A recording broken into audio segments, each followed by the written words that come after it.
coordination, like getting a pen and writing, breathing and heart rate, and temperature. But what I find concerning, that it also affects thought, reasoning, memory, consciousness, emotions and memory. So the hippocampus and the cerebral cortex. I find that scary. Because these drugs are affecting people who use them, affecting their perception of reality, of who they are as a person. Who saw that TV1 program on Sunday night? Yeah, I know I featured it. If you blinked, you would have missed that. That first bit with that kid who showed you can explain this better than I can later about psychosis. Trying to explain psychosis to students was difficult. But basically their view of the world is scrambled as I understand it. But here we have a guy lashing out at his family. Now, I'm a family man. I have 5 kids, ranging from 14 to 24, so I've been a father for 24 years. I know the dynamics of the family, all right? I know how they operate. And there are times I need to step in and support my wife with the kids. I've never had to physically restrain my children, okay? But I know the dynamics of the family. I work almost on a daily basis with emergency departments around the country. And they tell me what goes on there. They tell me these patients come in, rage in their eyes, anger, lashing out, assaulting security guards. I read this in the peer review paper. But when I saw that clip on Sunday night, I was mortified. As a father and as a scientist, I was mortified by what I saw. Absolutely shocked. And partly, we think it's due to these parts of the brain being scrambled by these cannabinoids. So what do we know about them? This is what we've gathered over the last 2 years, or two and a half years, based on calls to the National Poison Centre and on the peer-reviewed literature and talking to colleagues in the emergency departments throughout New Zealand.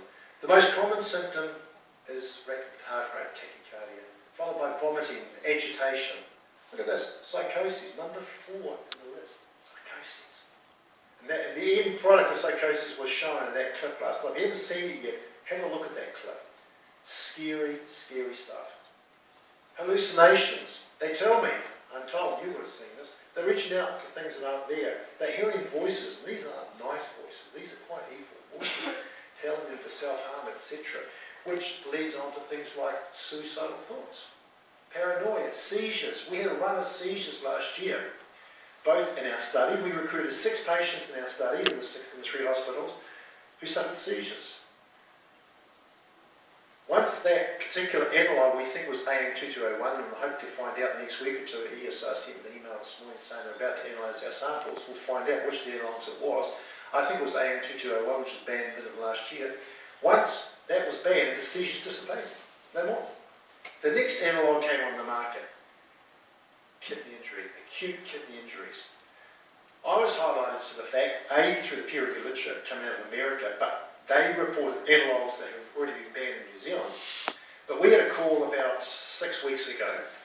A patient was in intensive care in Christchurch Hospital with acute kidney injury. So I ran Paul G up, colleague in Christchurch who I work with in the ED department. He tracked it down, and it transpired that this guy was smoking in Westport. They had to chopper him to Christchurch Hospital, straight into ICU, and he's been on TV1. His story's been on TV1. Paul found another one at Christchurch Hospital in the renal unit, another one in Nelson, ICU again. When I was in North Island 2 weeks ago, I was in Tauranga, popping in to see them, how they were getting on with my study.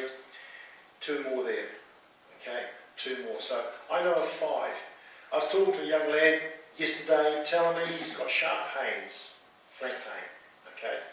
He said, I stopped smoking, it's gone away, and that really concerned me.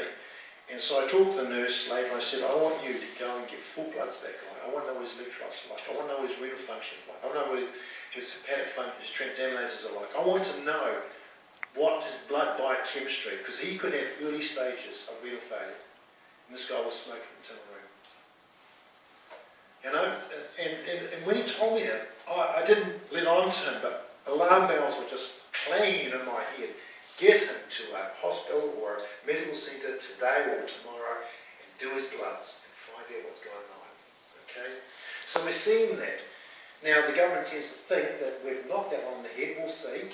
I haven't had any more evidence of AKI, but we may yet see more.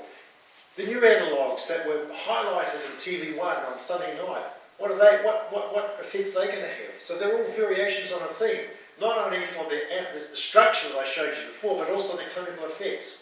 They're all variations on a theme of symptoms that can be quite, in some instances, could become life-threatening. And you want to get off them, you've got to have withdrawal effects. You know, they call it cold turkey as an example. The opioids, the GHB, the benzodiazepines, etc., etc. And you've got a rough road. And there are pharmacological approaches to treat these people? Yep, there are. I don't know of anything that can treat these patients. There was a paper put out in Germany in 2009. They tried different approaches, they didn't work. I've talked to patients, I've talked to staff and hospitals since then.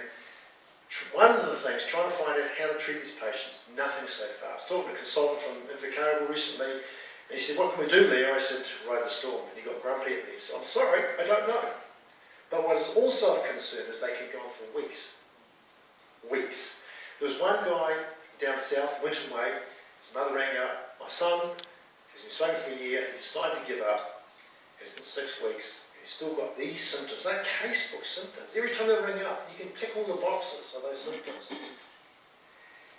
And he is now banging his head against the wall, literally. Not figuratively, literally. She'd been to the doctor, she'd been to the psychiatrist, she had been to the Ministry of Health, she'd been to the poison centre, and she said, "What do we do?" I said, "I don't know. I don't know." You have to ride the storm. A recent paper that came out a couple of days ago where they did an MRI on a patient who was going through withdrawal effects, they said it was 3 days.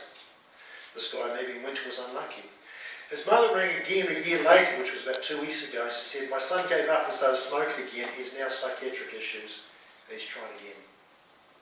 So you've got withdrawal effects. So you've got the acute effects, you've got the withdrawal effects. Next slide. Thank you.